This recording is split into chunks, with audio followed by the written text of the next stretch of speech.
There's a moment you feel like you awaken to this reality of what we've been told our whole life, from school to culture, from our family members. And there comes a moment where we're just like, wait, is there a different story happening? I was going to college and I just never felt like I fit in anywhere. I wasn't really good at sports. I wasn't good at grades. And so I truly felt like I missed a meeting to the human experience. I was like, why does everyone seem like they fit in and I don't fit in? There's a moment you feel like you awaken to this reality of what we've been told our whole life, from school to culture, from our family members. And there comes a moment where we're just like, wait, is there a different story happening? And so I started just asking questions, and I got a really awesome opportunity to do a study abroad program and travel the world. And I would say the veil of the illusion of what I thought the world was removed. When you travel the world, you go, wow, there's a whole billions of people with so many different perspectives and viewpoints and beliefs, and there's a million different doors I can take in life. I could go live in Sweden and just live there. I can go live in Thailand. I can go do anything. There's a million different options. And so I started just kind of traveling the world, asking different questions, and sooner or later picked up a video camera and started telling stories of nonprofits and charities around the world. I started bringing college students around the world, and just became really obsessed with, I guess, the human experience of how every human's on a different journey. But I was really obsessed with the purpose of it. Like, what's the purpose of us being here? What's the reason?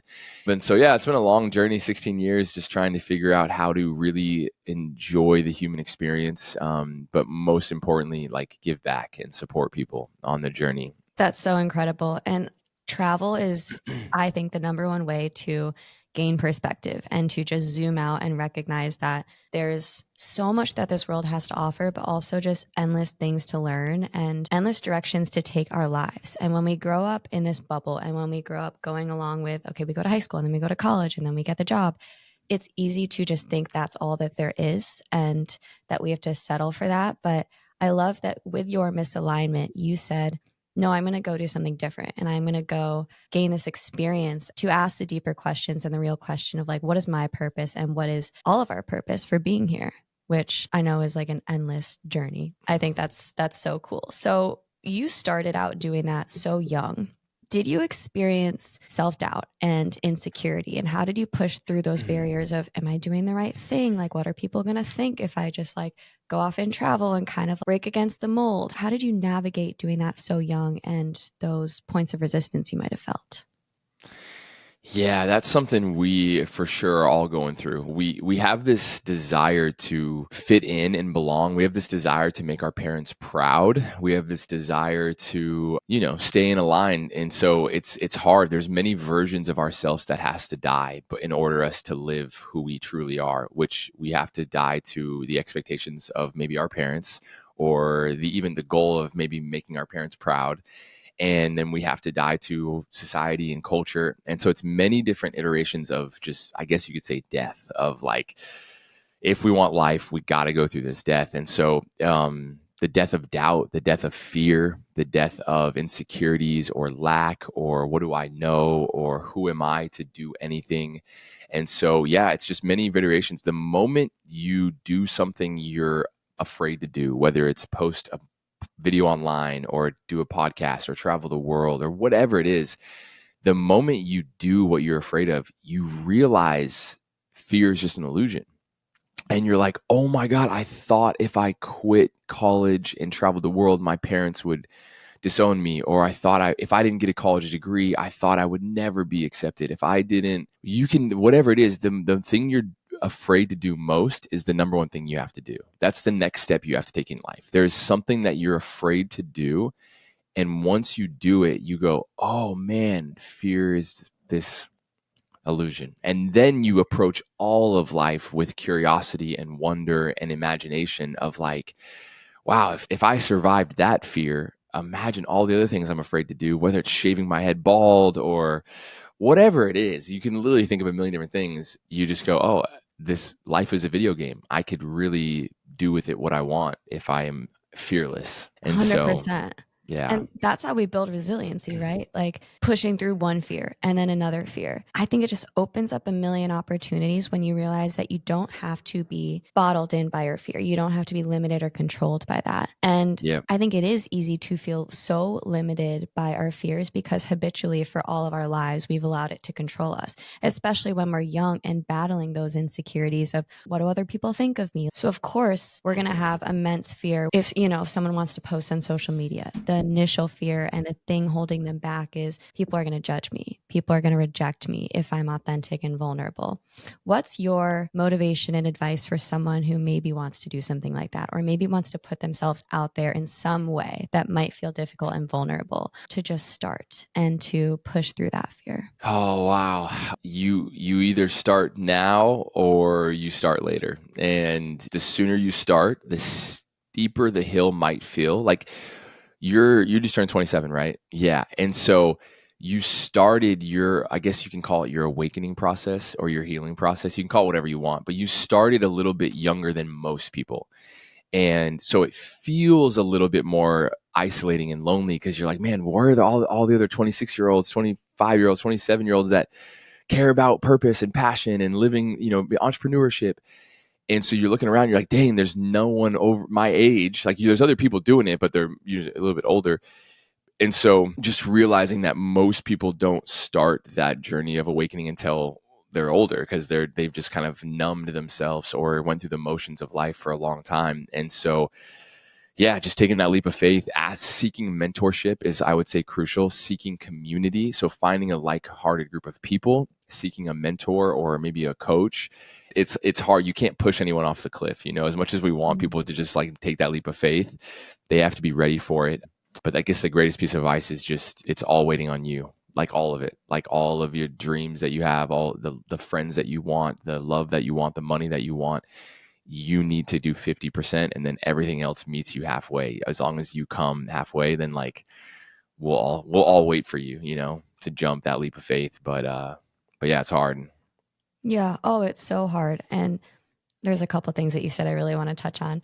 That's so interesting that you said that, starting this young can feel like more of a lonely process because earlier this week for my birthday, my dad actually came and surprised me and we had a whole evening together and it was fantastic. He's so special to me and he's like my number one supporter with the whole podcast. And I share with him, like, it's so interesting. It almost seems like more of your friends, like my parents' friends, are more supportive of what I'm doing than like my own friends in a lot of ways. And we talked about this idea that you can't force people to grow. As you just said, like, you can't force things upon people, like, they have to seek it out. So, as you said, you can't just tell someone, start, now's the day, like, just do it. They have to feel ready or they have to want that growth and seek it out. And it's a huge thing that I've learned this year that we can't force these things upon people. Like they have to choose to do it, like if you want your partner to change, you can't make them change. They have to want to change and commit to change every single day. Or if someone really wants to pursue their dreams, like they have to take the steps to do it. You can't like hold their hands and force them to do it along the way. Or if I want people to listen to the podcast and feel inspired to live more fulfilled and authentically in all the things, I can't force them to do that. They have to want to open the episode and to listen. And as you mentioned, I think a lot of people navigating their 20s, let's say, like who are more around my age, aren't ready to do so.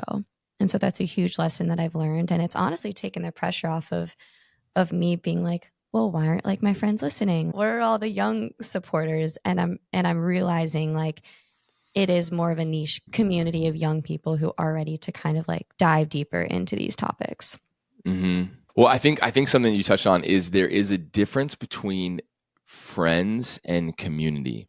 And we love our friends, and I don't want to say we outgrow our friends. We grow and we change, and we're going on a path. And if our friends are inspired by us, they'll come with us, they'll read the books with us, they'll go to the seminars with us. Thank God if they can do that. It's harder than we can imagine, but then you find community. And so like I run online community programs, and we all have our friends and we have our family members, but community is a little bit different. Mm. When you join a like-hearted group of people that are reading the books, that are going to the seminars, that are starting podcasts, that are creating content, that are like partaking, it's not that you neglect your friends or you don't like them, you still love them for who they are and what they are and what role they play in your life.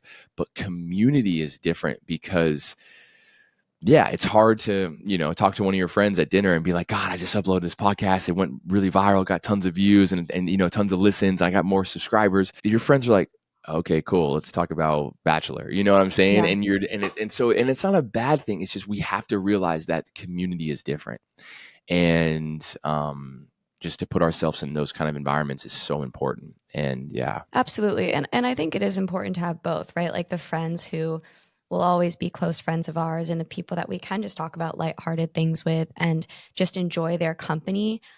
That's another huge thing I've learned this year. Not everyone has to be everything for us. Like not all of our friends have to be the number one listener of our podcast. And not all of our friends are necessarily going to be the people that we talk about all the deep things with or that we go to with every problem. I think it's healthy to have people that you go to for certain things and then other people in your community or friendship circle that you go to for a whole wealth of other things that you're navigating, and having those different kind of relationships that can offer you different kinds of support that come together in this beautiful way where you feel supported, not necessarily putting that pressure all on one person, but maybe getting little things and different things from different relationships and members of the community in your life.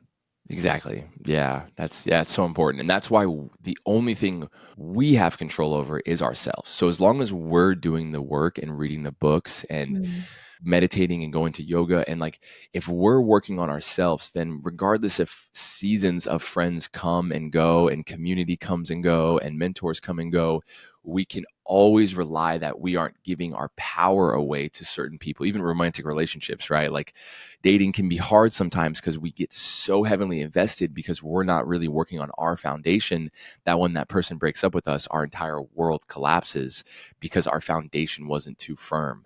And so, regardless of your romantic relationships, or if a family member passes, or if politics, or whatever is crazy in our life, our friends get married and they leave us, we have to understand our foundation should be unfuckable with it. It should be super strong in just resilient in like who we are, knowing who we are. In case we get really confused when someone breaks up with us and we're like, wait, who am I? What? Like, I thought they loved me and I'm broken and I'm not Mm. good enough for them. Every hardship that we go through in our life is to reflect to us where our foundation is weak. 100%. And I'm really glad we transitioned into this conversation around relationships because the strength and depth of our relationships, I think, depends on the internal work, as you just said. So, what does it mean to take radical responsibility for our lives, and how does this impact our relationships? Yeah, the moment we take radical responsibility over every aspect of our life and just become very honest and direct with like, hey, this isn't my parents' fault. This isn't my society's fault. This isn't my culture's fault. Because every single time we blame someone, we give them our power. We take away the power that we have to actually control our life. And I can blame it on that I'm dyslexic or that I'm ADD or that my dad never X or my mom never did this for me or my parents cared more. I can just go down the list, but takes a moment where it goes, no, it's all me. Even if like I get in a car accident and a car hits me, I still take radical responsibility for that. Like literally not giving my power away to anything, not giving it away to like, oh, this car hit me and then I had back problems. And if I had back problems, I couldn't work out and I couldn't work. And it's like no more of that. No more, I guess you can call it that victim mentality, that victim Mhm. mindset. And so, yeah, there comes a shift where you just go, hey, there is no pity party. There is no pity story. I need to eat healthy, move my body, read the books, journal. I have to do everything hard. And it's going to be very uncelebrated for most of my life. No one's going to see what I do behind closed doors. No one's going to see what I do when the cameras aren't filming. And slowly but surely, you start to see change and a difference. And it takes longer because we really want instant gratification. We want our parents to be proud of us. We want our friends to validate us. We want followers to find us, but it is so much tender work. And then sooner or later, you probably received that first message you got when someone's like, oh my God, I love your podcast. And you have no idea who that person is. And you're just like, okay, this is happening. This is the real deal. Someone, I have no idea who they are, just messaged me that they love my podcast. This is Mhm. fucking insane.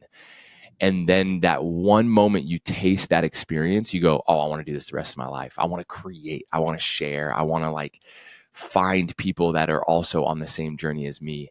And then it just becomes an addiction in a healthy way, where we can be addicted to sports or video games or food or whatever it is. But if we're addicted to impact and community and connection, it's so much more fun that way.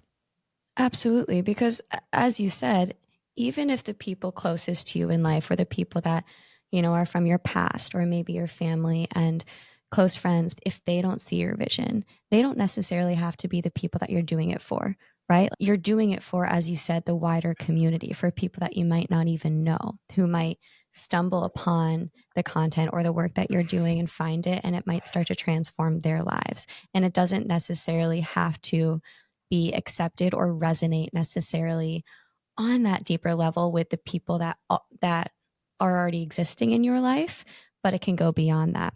And so I think that's really important to note. And I love that you also brought up this idea of victim mentality.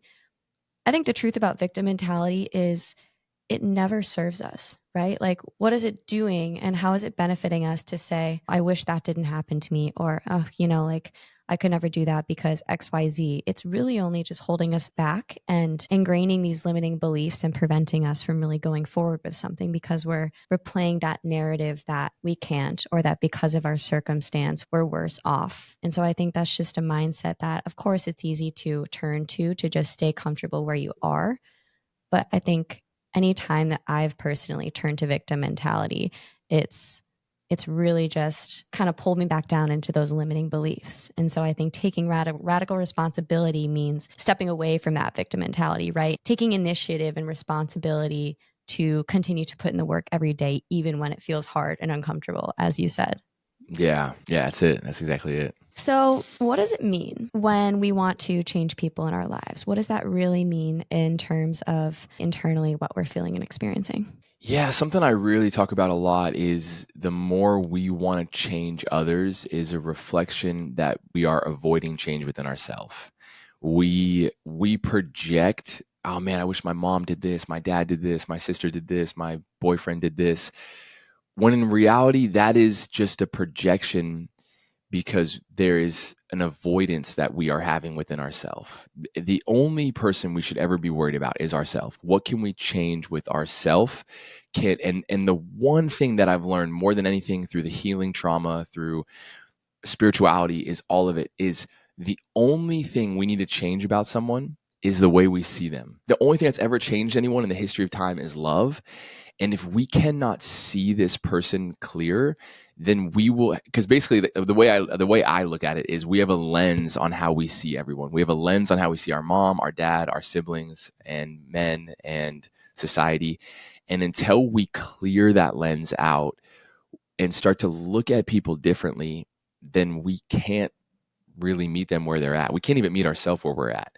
And so really just not even asking the question of like, oh, I wish someone would change. It's what it within me needs to change. What do I need to forgive within myself? Do I need to forgive parts of myself, parts of my past, parts of my family members, and just continue to work on that awareness of when I judge someone, when I critique someone, when I look down on someone, whatever it is, whatever that thought process is, be like, oh, where's that coming from? Why do I have that mentality to judge men or to judge my mom or whatever it is. And so yeah, just trying our best. And I know a lot of people are realizing this, that it's all a mirror. Everything that's happening is trying to show us something about ourselves.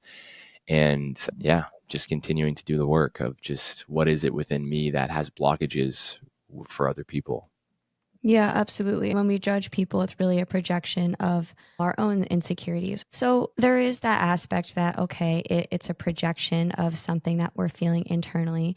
But beyond that, I think there are just certain relationships that, as you mentioned before, that we evolve out of or that maybe no longer serve us, whether that be a friendship, a romantic relationship. How do we distinguish and kind of determine whether it's us projecting something onto that person or whether, Someone doesn't need to change. So yeah, we maybe need to give like someone some tough love. maybe like it is actually more them, or better said, maybe we need to start to distance ourselves from certain people in our lives. What does that distinction look like? Yeah, it's discernment, it's boundaries. Like we all know the word boundary, you know, we hear that word a lot, and I believe there's time and place for boundaries, and I believe, there's time and place for tough love when we do actually love someone that is maybe doing something very unhealthy, and we really care about them with that addiction or that unhealthy relationship that they're in. So it's all discernment. I think how we approach it is most important, being really good at asking questions. And then when we do say something of our own, 2 cents or our opinion, just to do it with as much love as possible. But there's friction. I think the biggest thing we need to know is confrontation is good. Mhm. Getting in fights with your friends and your family members and arguments, going into the fire, it might be messy, it might be triggering, but really the biggest thing I'm learning is we need to be okay with confrontation and making mistakes along the way. When we give someone feedback, when someone triggers us or when someone hurts us, to not be afraid to speak our truth and where that truth can lead. And so just being honest. The number one key to all of this stuff that we're struggling with is honesty. And so if your boyfriend said something, if your mom said something, if your coworker said something, just being like, man, when you said that like really didn't sit well within me, and I'm curious, and just being willing to be honest and just go into that fire. And then to circle back to your question, yeah, just it's tough. Boundaries are tough because I personally believe everyone is medicine for us. And if we just avoid people that trigger us, I mean, if it's dating, it's different because, we shouldn't be dating people that are extremely unhealthy. But when it comes to certain people triggering you, just be curious. Be like, damn, why does this person get under my skin so much? I actually want to like learn more about that. Mm. And yeah, so it's tough. Relationships are hard. And so just being aware of our own role in it and being mindful of how we approach it. I I hope think that that's a answers your question. fantastic point. And absolutely, it is so true that our triggers are ours. We have to, again, take responsibility for them. And it's easy to project them onto other people and to think, how could they do that? Or why are they being like that to me? And again, take that victim mentality. But I love that idea of taking a step back and getting curious. Like, what scar is this hitting here? Like what sensitivity within is this maybe touching that I can get curious on? And maybe you do like drift from that person, but it's going to be a pretty difficult life if you avoid every single thing or every single person that triggers you, right? Instead, what if you start to just learn and work through those internal triggers so that you don't have to avoid certain people or certain situations or feel scared that someone's going to, touch one of your triggers. So I think that's a really beautiful insight. And you brought up this cool idea of the importance of honesty. Why do you think, though, that it's so hard for a lot of us to be able to be honest? I think that that's a big fear and point of resistance for a lot of people, but as you mentioned, so important for relationships. Yeah, honesty is the only way through this life. And every part of our life that we are struggling with is because we're not honest with ourselves, and we're not honest with our friends, and we're not really honest with our family because we fear deeply that the abandonment. Basically, it's just there was a moment in our life where we were honest about our emotions, where we were crying about something, where we were hurt about something, and we were told to get over it, or we weren't received or accepted at a young age when we were honest about something. It could be anything. Maybe it's like, yeah, I did break that vase to your mom and dad, and then you got in trouble, you got grounded, and you're like, okay, so when I'm honest, I get grounded, I get in trouble.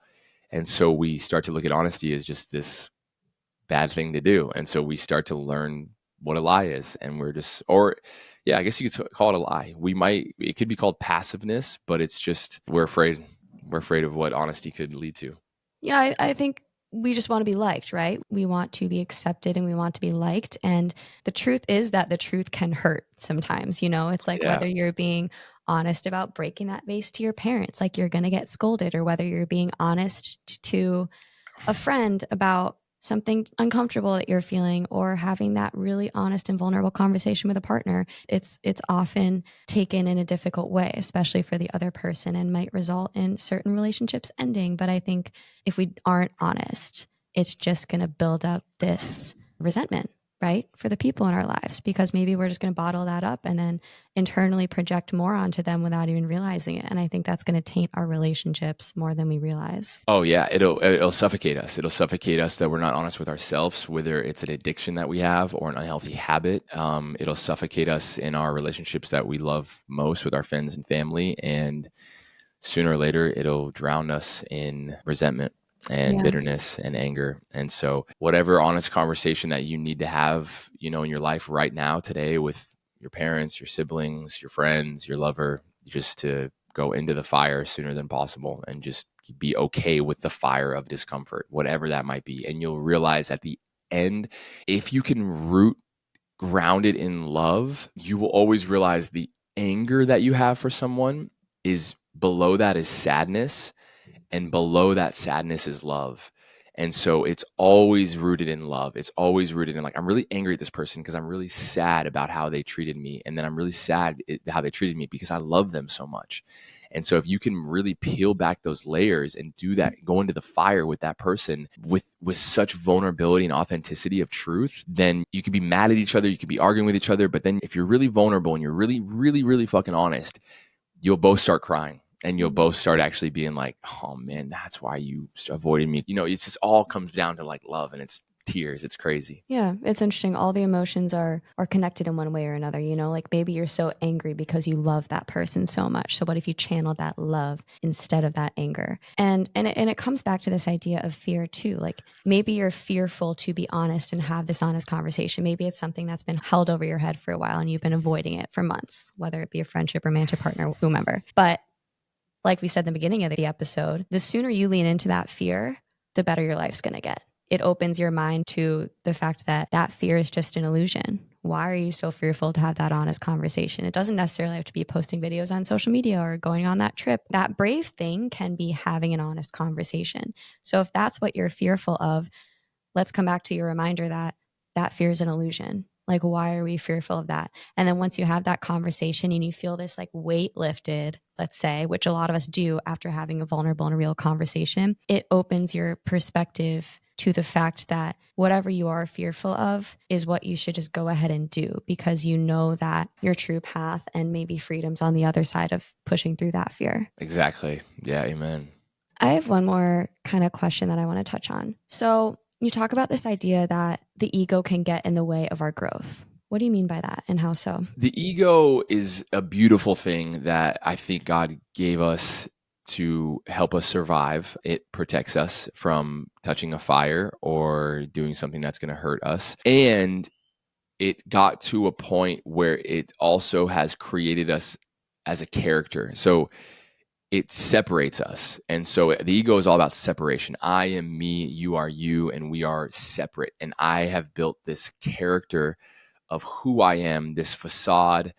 And now I am led by this character I've built because I got my own money, my own success, and my own life. I've done this all by myself, and I'm separate from you. So and so the ego is a healthy, beautiful thing when it's wrapped around God. But if God is wrapped around your ego, that's kind of what I use for reference of, like, either your ego's wrapped around God or God's wrapped around your ego. So realizing that there comes a moment where you're just alone and you're isolated with your ego because you have pushed people away because you feel like you are mad or angry or you're your own person. And so I think the biggest thing is the awareness and the anger or this character that we've had to build to protect us. And so basically the same way our ego protects us from a bear or touching a hot stove or a fire, it starts to do that from community and our authenticity. And so our ego starts to be like, yeah, last time you said your own opinion or honest truth, or last time you danced, someone made fun of your dance moves, or last time you cried, someone told you not to cry. And so your ego starts to protect you spiritually and emotionally as well,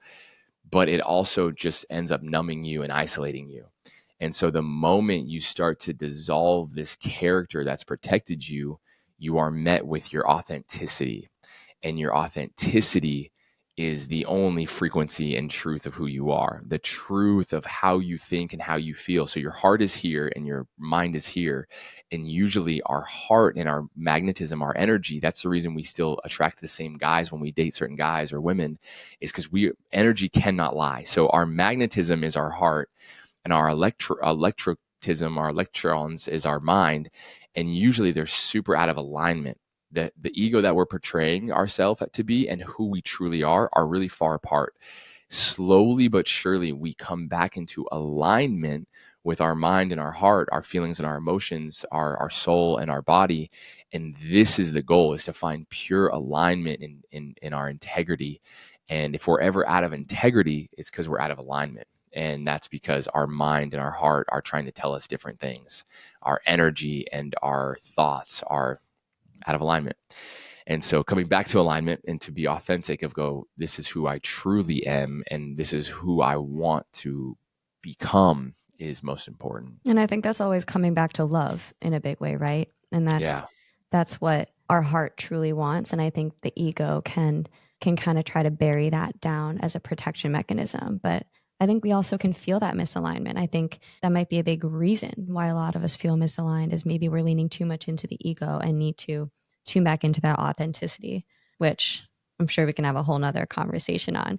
But Yeah. you see, this has been so much fun, and I love everything that we've chatted about. Oh yeah, what an honor. This is amazing. I can't wait to do it more. If you like this episode, press follow or subscribe if you aren't already. Thank you for being a part of this community. I'll see you all again soon on your journeys to becoming more fulfilled.